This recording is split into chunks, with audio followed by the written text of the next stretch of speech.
Amén. Dice así en el nombre de Jesús. Consideren, hermanos, su llamamiento. No muchos de ustedes son sabios según los criterios humanos, ni son muchos los poderosos, ni muchos los nobles, sino que Dios eligió lo necio del mundo para avergonzar a los sabios. Amén. Y lo débil del mundo para avergonzar a lo fuerte. También Dios escogió lo vil del mundo y lo menospreciado y lo que no es para deshacer lo que es, a fin de que nadie pueda jactarse en su presencia. Padre, gracias por tu palabra. Gracias por tu hermosa presencia. Es palpable tu belleza. Y tú estás aquí amándonos de manera perfecta. Señor, yo te pido que a través de tu palabra sigas trabajando en cada corazón. Espíritu de Dios, yo te pido que me dotes de poder, de presencia, de precisión, de sabiduría, de nuevo, para compartir lo que creo has puesto en mi corazón. Gracias, Señor, porque creo con toda convicción de que esta palabra va a llegar como espada de doble filo a cada corazón. Va a ser escuchada con toda atención y va a ser puesta por obra. En el nombre de Jesús, amén y amén. Dale fuerte el aplauso al Cristo resucitado. Aleluya. Amados hermanos, han pasado casi 46 años y aún se habla de un hito histórico para el deporte estadounidense, conocido como el milagro sobre hielo. Yo no sé si usted lo ha escuchado. El milagro sobre hielo aconteció en el año 80 en los Juegos Olímpicos de Invierno, desarrollados en New York. Para comprender la magnitud del milagro sobre hielo, debemos hablar de tres protagonistas de esta hazaña del deporte olímpico. El primer protagonista es nada más y nada menos que la selección soviética de hockey sobre hielo. El temible equipo soviético de hockey sobre hielo. El segundo protagonista es el disruptivo Herb Brooks, seleccionador estadounidense. Y el tercero son los inexpertos o la inexperta selección de hockey sobre hielo de los Estados Unidos. El primer protagonista habían ganado las 4 últimas medallas de oro. Indestructible. Era una máquina de jugar sobre el hockey sobre hielo. Línea por línea era el mejor equipo del mundo. En partidos de exhibición humillaban a los equipos de la NHL, que es la liga norteamericana. Una máquina para jugar al hockey sobre hielo. El segundo protagonista es Brooks, un seleccionador audaz, visionario, innovador, que toma una decisión absurda para muchos, polémica, cuando decide ignorar a las estrellas de la NHL y seleccionar a jóvenes estudiantes universitarios para los Juegos Olímpicos. La visión de él era que él tenía que contar con un equipo humilde con el que pudiera trabajar, que fueran moldeables y que pudieran de una u otra manera tener la capacidad de trabajar unidos. Él no quería estrellas con egos altos y estrellas que no pudieran seguir la visión que él tenía para los Olímpicos. Entonces resulta que la polémica se prende aún más porque resulta que en el partido preparatorio para comenzar los Olímpicos, el mismo equipo soviético juega en un partido amistoso en el Madison Square Garden y lo aplasta 10-3. Con la mano en la cintura, a media máquina, 10-3. La prensa, los expertos le caen encima a Brooks y él, aún ante la presión, sigue firme con su equipo de estudiantes universitarios.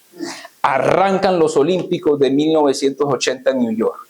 Comienza el equipo con muchas dudas, con muchas inseguridades, pero poco a poco fue engranando y llega a la ronda final, donde en la semifinal se encuentra nada más y nada menos con una máquina que venía demoliendo rival que se le atravesara, el equipo soviético.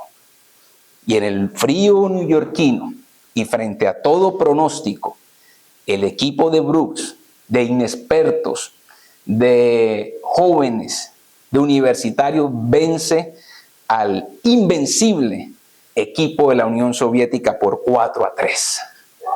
El narrador de la ABC dejó inmortalizado un grito faltando 3 segundos. Cuando faltaban 3 segundos, él gritó, discúlpeme el inglés, lo tengo que practicar, ore por mí que esta semana tengo una entrevista y necesito, pero el narrador dijo, "Do you believe in miracles? Do you believe in miracles?" "Yes, yes, yes", gritó y se acabó el partido. De ahí quedó entonces escrito el milagro sobre hielo. Luego pasaron a la final y vencieron a Finlandia 4-2 y se hicieron a la medalla de oro. Los expertos, nadie daba un peso por ese equipo, ni por una medalla, ni menos la de oro. Un rival invencible, un seleccionador audaz y visionario, y un equipo joven y no calificado ocasionaron el milagro sobre hielo. Y de igual manera, un duro rival, un seleccionador poco común y un equipo no calificado para muchos eran los componentes de la situación en la iglesia de Corinto. La situación que hizo que el apóstol Pablo escribiera por ciertas situaciones que estaban aconteciendo. Vamos a meternos en el contexto de cómo se forma la iglesia de Corinto. Resulta que el apóstol estaba en su segundo viaje misionero. Él predica en Atenas. Como siempre, unos aceptan el mensaje y como siempre, unos lo rechazan.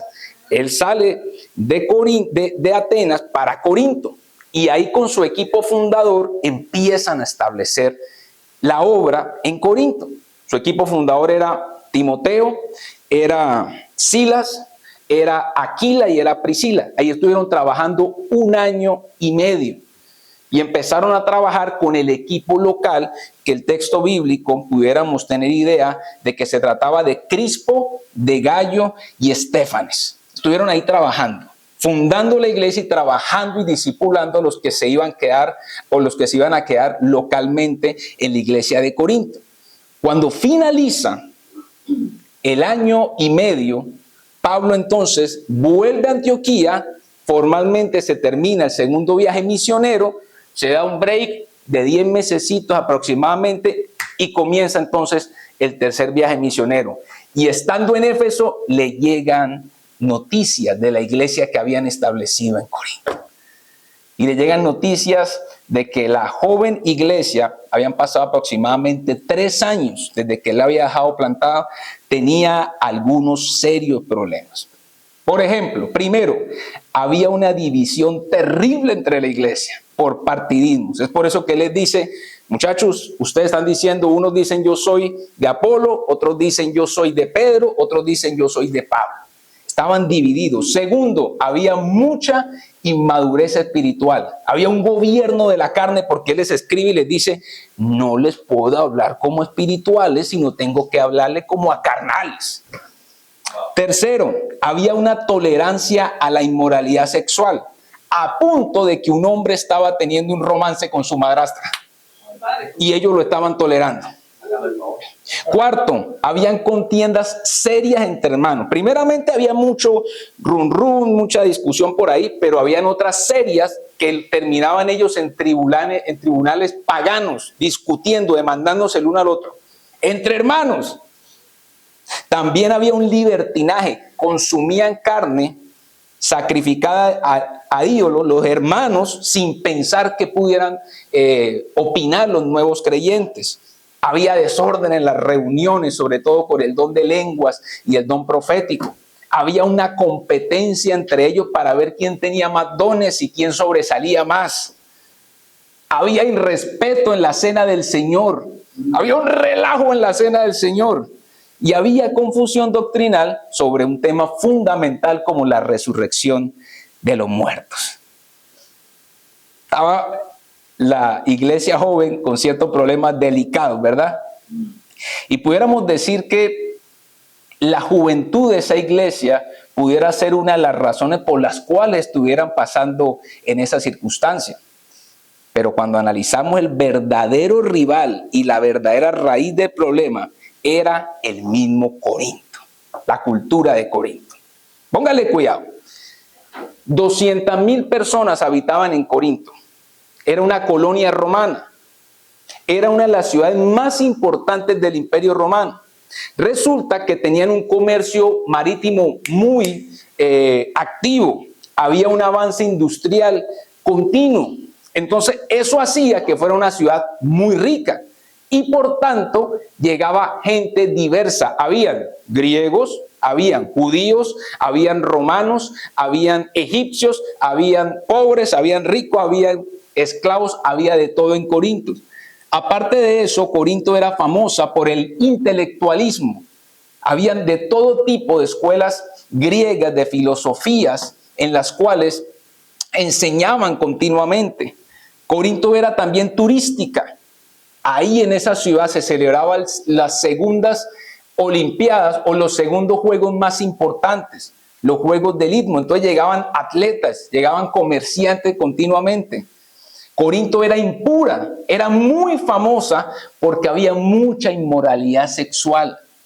Demasiado, había una corrupción, un degenere en esa área. Estaba obsesionada por la competencia, por el estatus, quién era más que el otro.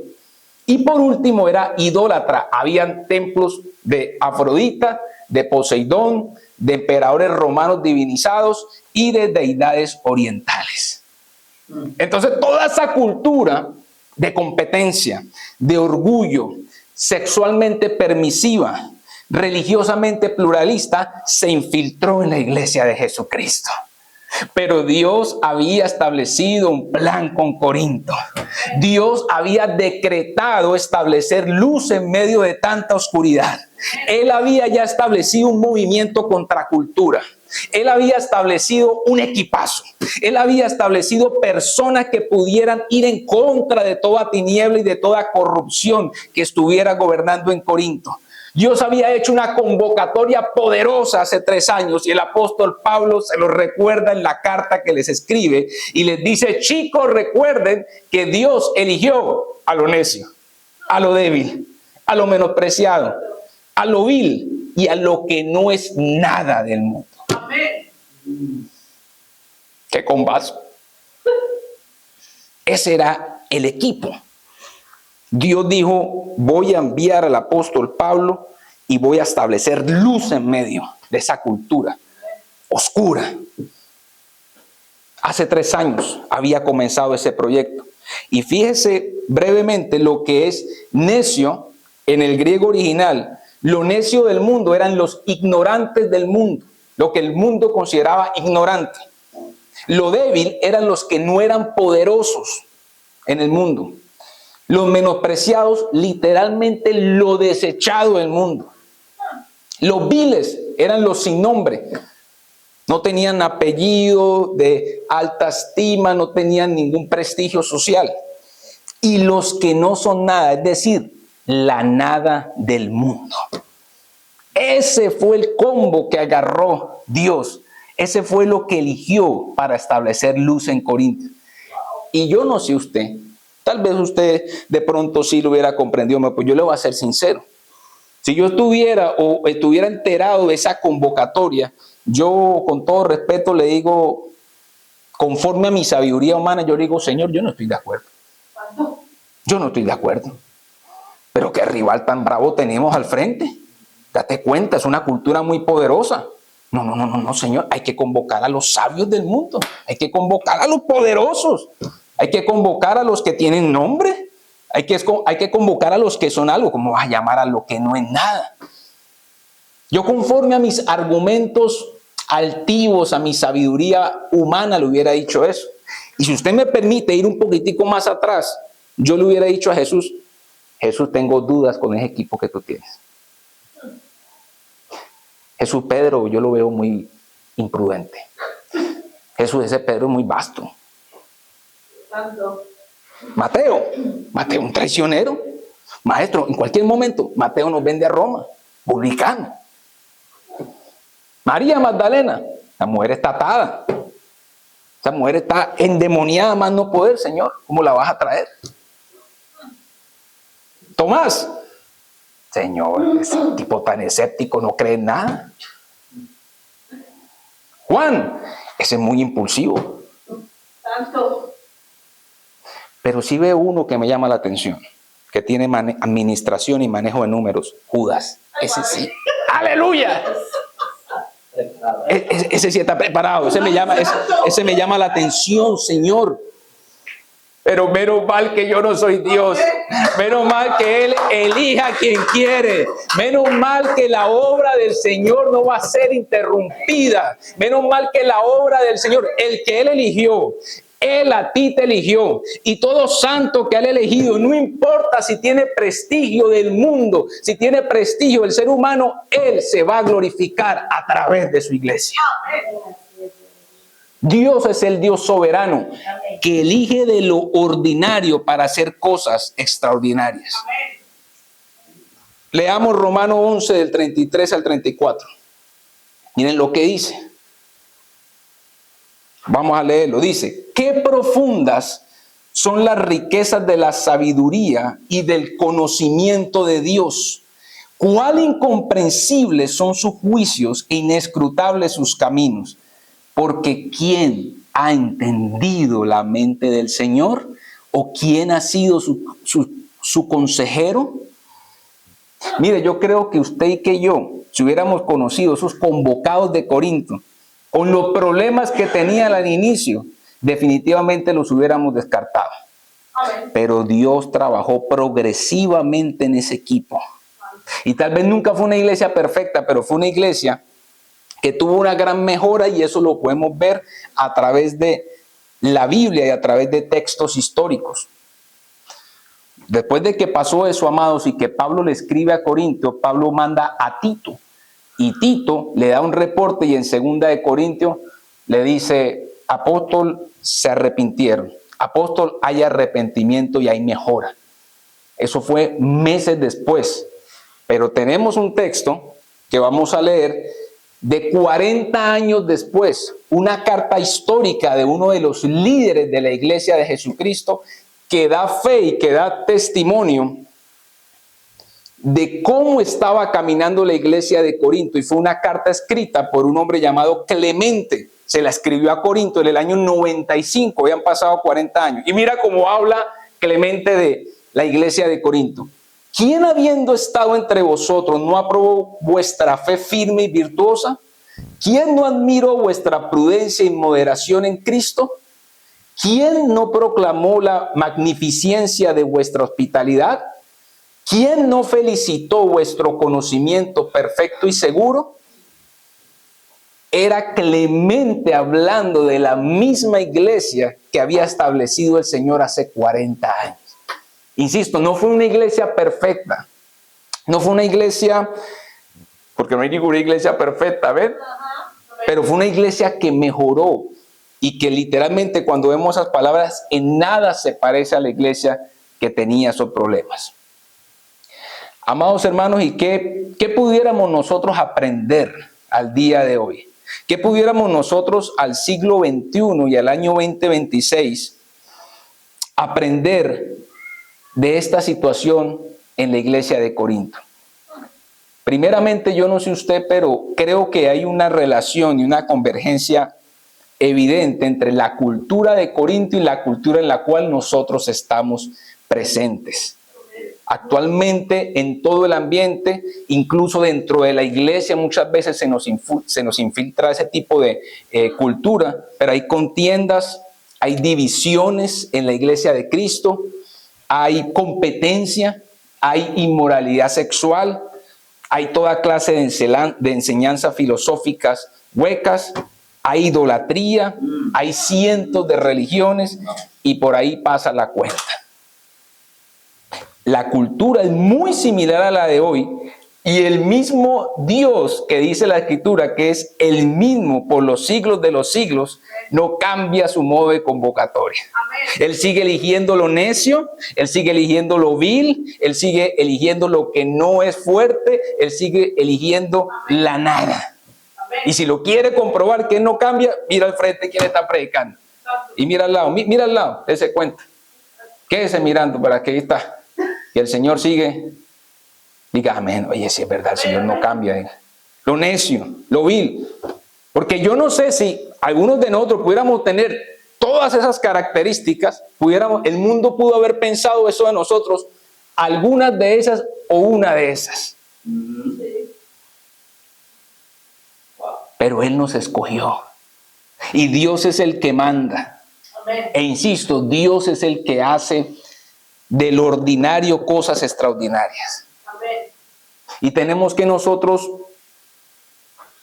tener 3 recordatorios que le voy aquí a compartir brevemente, a tener en cuenta continuamente en nuestro caminar como discípulos de Cristo. Primer recordatorio, téngalo ahí, escríbalo en las tablas de su corazón. Primero, la gloria es de Dios. La gloria es de Dios. ¿Cuál era el propósito de ese estilo de convocatoria de Dios? Vamos a leerlo otra vez. Primera de Corintios 1. Ahí está clarito al final.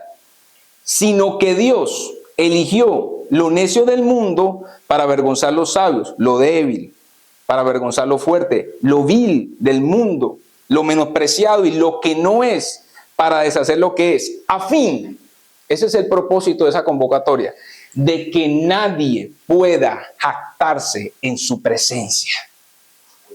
Dios escogió a quienes el mundo no habría escogido, para que nadie pueda atribuirse el mérito y toda la gloria pertenezca únicamente a Él. Y nosotros como iglesia tenemos que estar preparados continuamente porque Él nos va a seguir sorprendiendo. Él nos va a seguir aterrizando en nuestra sabiduría humana.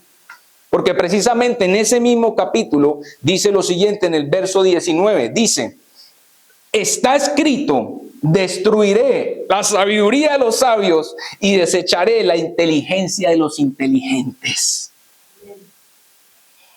Continuamente con nuestra sabiduría humana estamos afirmando y aceptando al que es cizaña, al que no es trigo, al que es cabrito, pero por el contrario, estamos desechando al que es trigo, al que es hijo, al que es hija. Estamos desechando al que es una oveja. Continuamente somos muy prontos con nuestra sabiduría humana de decir ese sí y este no. Y es ahí donde tenemos que prepararnos, porque Él es el que escoge. Amén. Él es el soberano. Amén. Y Él conoce el corazón de su iglesia y nos va a seguir sorprendiendo día tras día. Amén. Primer punto, la gloria es de Dios. La gloria es de Dios. Segundo punto, no te descalifiques. Dios está trabajando en ti. Amén. Voy a repetirlo. No te descalifiques. Dios está trabajando en ti. Amén. Primera de Corintios 1:30. Dice lo siguiente el apóstol. Diciéndole a las mismas personas que les está hablando. Dice, pero gracias a Dios, ustedes ahora son de Cristo Jesús, quien Dios ha constituido como nuestra sabiduría, nuestra justificación, nuestra santificación y nuestra redención. Eres de Cristo. La sabiduría de Dios está dentro de ti. Y lo que hizo el Nazareno en la cruz aseguró nuestra justificación, aseguró nuestra redención y aseguró la santificación que está ocurriendo en este mismo momento. Justificados, redimidos por la eternidad y siendo santificados a cada segundo. Recuerden que la santificación es ¿qué? La obra progresiva del Espíritu Santo en cada creyente que nos está llevando en pro de la estatura del varón perfecto. Entonces, cuando nosotros nos descalificamos a nosotros mismos, le estamos diciendo, Dios, tú fallas. Cuando yo mismo me descalifico, le estoy diciendo, tú no eres perfecto. Tú fallas, te equivocaste.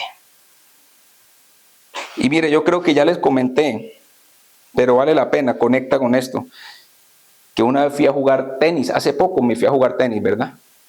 Entré en la cancha. Normalmente en el karate hay una técnica que uno grita, ¿verdad? ¡Ya! En el tenis también algunos tomamos la decisión de gritar cuando uno golpea. Y estaba yo pensando que yo era Roger Federer. ¡Ah! A mí me gusta gritar. Y al frente tenía a Nadal. Y estaba ya con el sparring. ¡Ah! ¡Ah! Cuando de repente entra un americano, 16 años, con su profesor español. Y estaban calladitos. ¡Pra! ¡Pra! ¡Pra! Y eso era un nivel impresionante. Impresionante cómo jugaban. Y yo me desanimé y también Nadal también se desanimó. Nosotros quedamos mirando y, oh, hermano, qué aliento. Realmente estos sí juegan. Oye, nos desanimamos porque hasta nos dimos cuenta que nos desanimó el ver ese nivel tan alto. Pero de repente a la cancha del lado entró un señor que mismo se pegaba con la raqueta. Un señor que no le pegaba nada, hermano.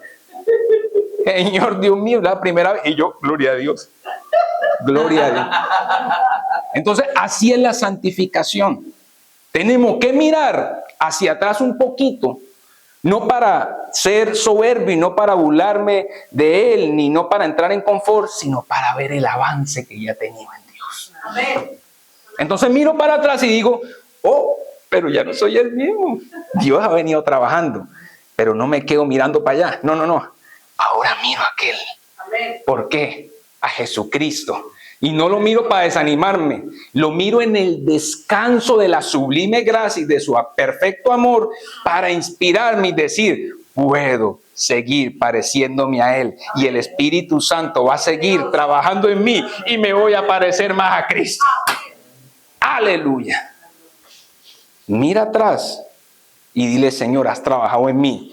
Miro para hacia adelante, vas a seguir trabajando en mí, porque la Biblia dice que tu obra en la cruz consumada aseguró mi justificación, tiene asegurada mi redención y tengo asegurada la santificación. Y el que comenzó la buena obra la va a perfeccionar hasta el día de Jesucristo. Entonces, mira, les voy a abrir el corazón. Angelita, voy a abrir el corazón. A mí me da impotencia cuando nosotros los hijos de Dios nos descalificamos solitos. Yo me he descalificado tantas veces. Yo tantas veces que digo, Señor, yo para esto no. No, esto que tú me llamaste, yo no sirvo. Y cuando nosotros nos empezamos a descalificar sin darnos cuenta, todo el recurso del tiempo, toda la energía, todo el don, toda la gracia de Dios en cada uno de nosotros, sin darnos cuenta, nos descalificamos nosotros solos, empieza a ser entregada a cosas que no corresponden a la obra del Señor y que no corresponden a lo que Dios te llamó. Amén. Sin darnos cuenta. Pero yo creo que a nosotros nos toca hacer, ¿cómo llama la ranita esa que dice que siempre se acuerda cuando está pensativa y dice, pero me acuerdo? ¿Cómo se llama esa ranita? Esa rana. La rana siempre dice, cuando estoy triste me siento así, pero me acuerdo. A nosotros nos toca aprender de esa rana y meditar. Que el que te llamó no falla, que el que te llamó es soberano, que el que te llamó es poderoso y que la obra que dijo que iba a hacer en ti y en tu familia la va a cumplir en el nombre de Jesús. No te descalifiques, no te descalifiques, no te descalifiques. Tercero, y voy cerrando ya casito. Uy, voy a terminar hoy tempranísimo. Aleluya, se dan cuenta los de hace 8 días que sí, hasta Lili me puso el piano ya para que literal me estaba pasado de tiempo. Me di cuenta, mira, la gracia de Dios. Tercero, no lo descalifiques. Dios está trabajando en él. Amén. La primera, la gloria es de Dios. La segunda, no me descalifico. Dios está trabajando en mí. Y la tercera, no lo descalifiques. Dios está trabajando en él, en ella. Colosenses capítulo 3 del 12 al 14. Por lo tanto, como escogidos de Dios, santos y amados, revístanse de entrañable misericordia, de benignidad, de humildad, de mansedumbre y de paciencia. Sean mutuamente tolerantes si alguno tiene una queja contra otro. Perdónense de la misma manera que Cristo los perdonó. Y sobre todo, revístanse de amor, que es el vínculo perfecto. Aleluya. Mutuamente tolerantes. Santo. Santo. La versión 60 dice, sopórtense unos a otros. Y uno normalmente cuando lee ese versículo uno dice, ay sí, Señor, perdóname porque yo no soy tolerante con ellos. No, y también tenemos que ser tolerantes contigo, también tienen que ser tolerantes con uno mismo, porque uno siempre dice, el verso lo dice, es verdad. Yo tengo que ser tolerante con mi esposa y ella conmigo también. Por supuesto. Porque somos insoportables cada uno de nosotros en alguna área. Aleluya. Por eso la Biblia dice, sean tolerantes mutuamente. Ay, Dios, es difícil. Sí es insoportable, pero yo también soy insoportable. Y no la desecho. Y no lo desecho. Mire, nosotros como iglesia tenemos que animarnos mutuamente y tenemos que impulsarnos para las cosas de Dios. Oye, uno no puede parecerse al diablo. El diablo es el que mete mentira y cizaña y califica. Oye, ¿cuántas veces el diablo no me ha dicho ponte la corbata azul de nuevo? María. Mano Rafa no sabe, pero ese era un proyecto que yo tenía antes de que el Señor me agarrara. Oye, me dice, ponte la corbata, mira ya cómo de verdad te seguían allá y cómo la cosa iba creciendo allá. Santo. Ese es el diablo. Y tú, no, ese es el que realmente nos saca del propósito en Dios. Ay. Pero nosotros que nos parecemos a Cristo, al Espíritu Santo y que somos un cuerpo, tenemos que animarnos mutuamente y decirle, mi hermana, tú tienes mucho de Dios, mi hermano, tú tienes mucho de Dios. Tenemos que ser una iglesia que honre lo que el otro hace. ¿Usted no le ha pasado que uno muchas veces dice, ay, el hermano, ¿cómo lo hizo de bien? Oye, ¿qué trabajo hizo la hermana? Y no le digo porque se va a crecer. Yo pienso que tenemos que honrar. Amén. Tenemos que pedirle sabiduría al Espíritu Santo para saber hasta cuándo. Pero muchas veces nos cohibimos de honrar. Y yo no sé usted, pero yo tengo dudas de mí mismo continuamente. Todos tenemos dudas de sí mismo. Entonces ahí es donde nos animamos. La gracia de Dios está sobre ti. ¡Wow! Échale gana. Oye, ¿qué te pasa? Dale, sigue adelante. Te veo volviendo atrás. Sigue adelante. Amén. No lo descalifiques. Dios está trabajando en él. Amén. Y así como somos pronto como que, amén, amén, Dios está trabajando en mí. Amén, soy justificado. Amén, estoy redimido. Amén, Dios está trabajando en mí. Es que yo cometo errores, pero el que comenzó la obra la está haciendo. Lo mismito, aplícasela a la hermana. Santo. Aleluya. Aleluya. Ahí, Gloria. amén, amén. Dios mío, ahí sí es la palabra. Lo dudé, pero la palabra de Dios no falla. Aplica para todos. No, Dios es poderoso. Dios tiene poder. Aleluya. Dios tiene poder para hacerlo también. Santo. Y quiero ahora sí cerrar con esto. Tengo tiempo de sobra, tengo que no desperdiciar nada. Mira, ahora sí voy a cerrar. Mateo 1 nos habla de la genealogía de Cristo. ¿Ok? La genealogía es el árbol familiar de una persona. Es decir, ver sus antepasados, su abuelo, su familia, de dónde proviene. Y Mateo en el capítulo 1 entrega un registro ordenado de la genealogía de Jesucristo. Mateo dice lo siguiente: de Abraham a David, 14 generaciones. De David a la deportación de Babilonia, 14 generaciones. De la deportación de Babilonia a Jesucristo, 14 generaciones. 14 más 14 más 14. Santo. Aleluya. 42. Entonces, Todo el registro habla de el hombre que engendró a otro.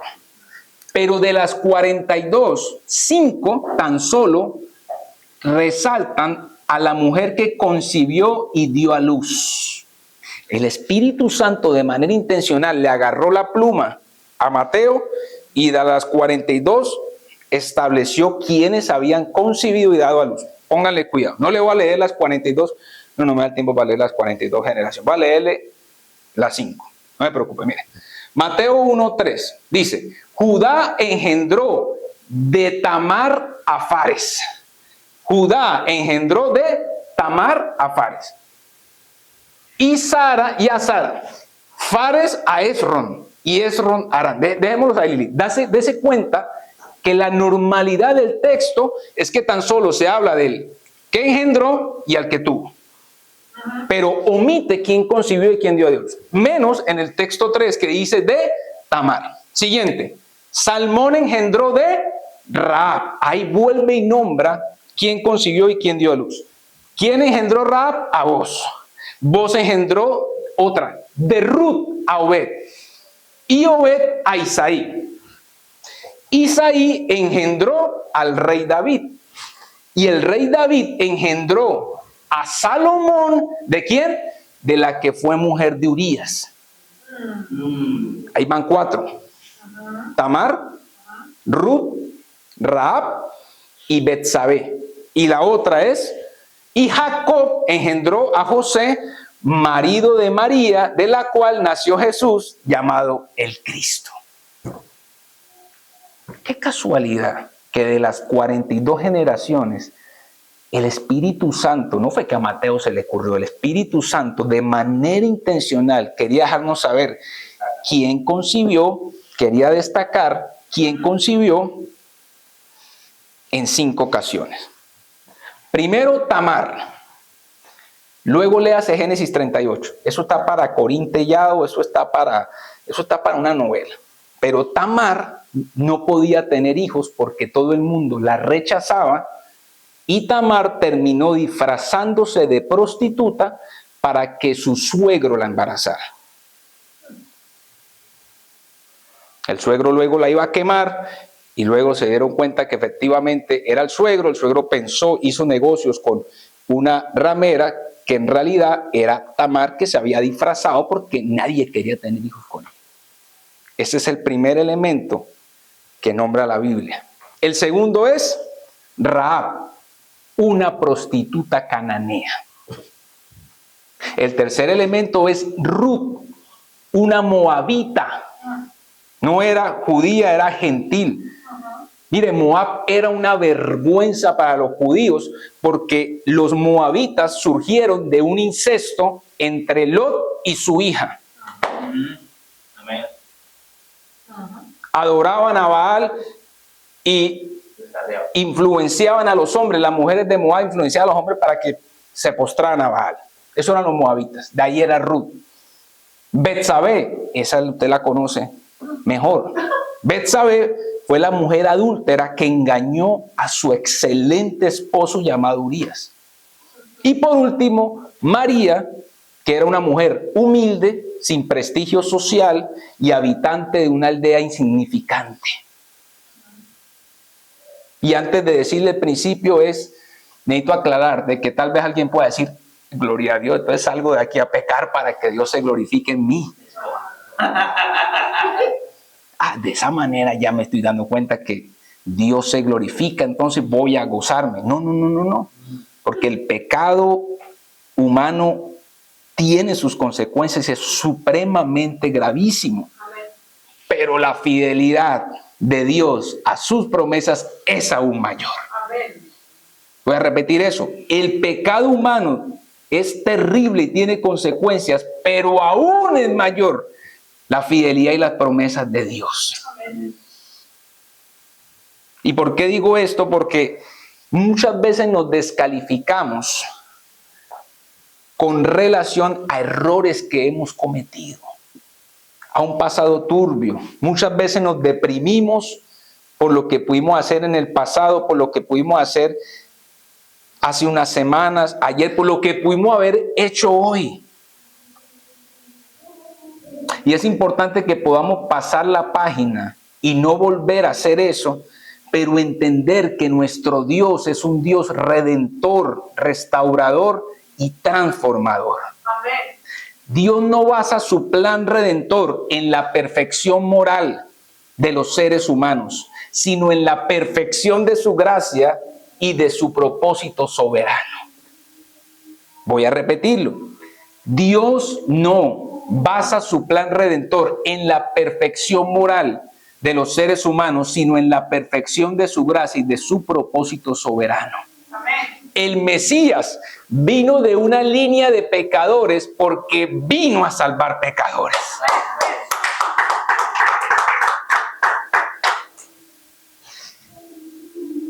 Yo no puedo entender la mente del Señor. Yo no lo hubiera hecho así jamás.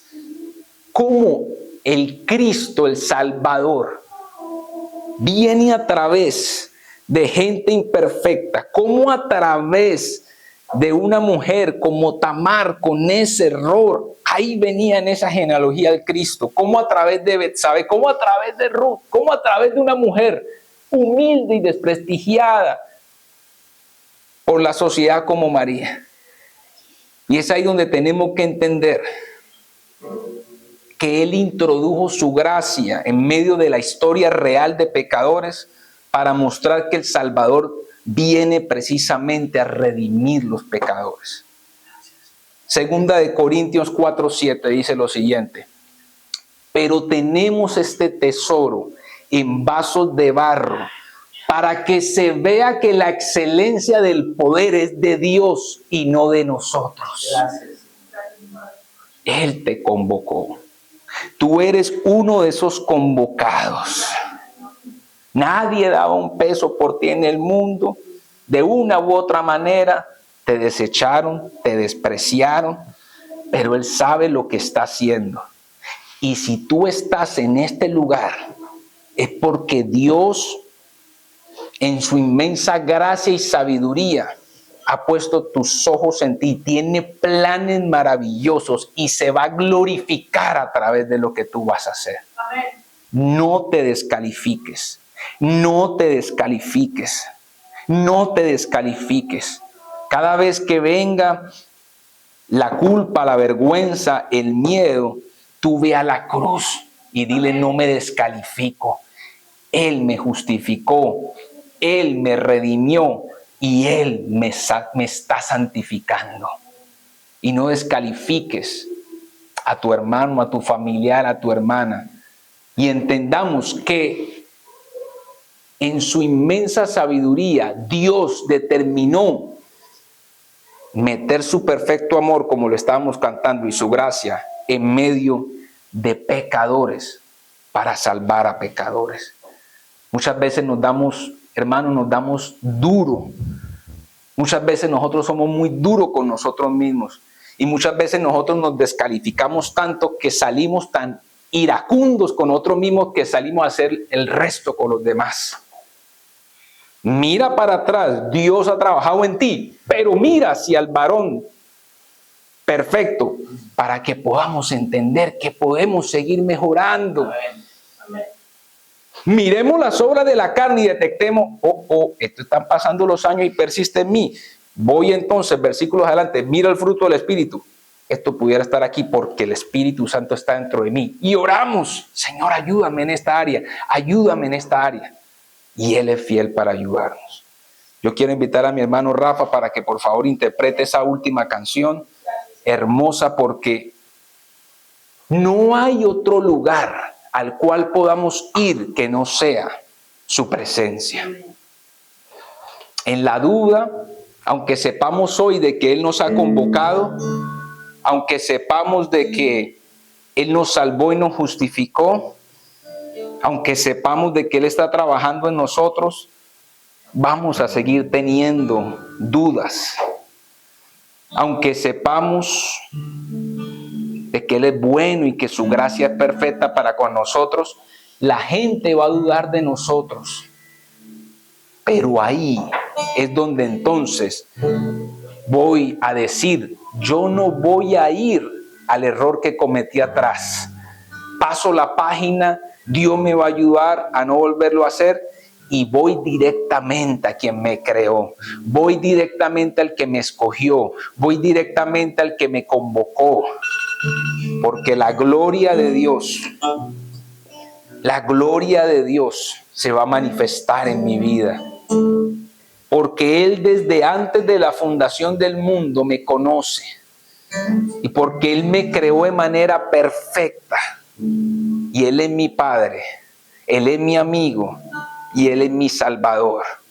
Y voy allá.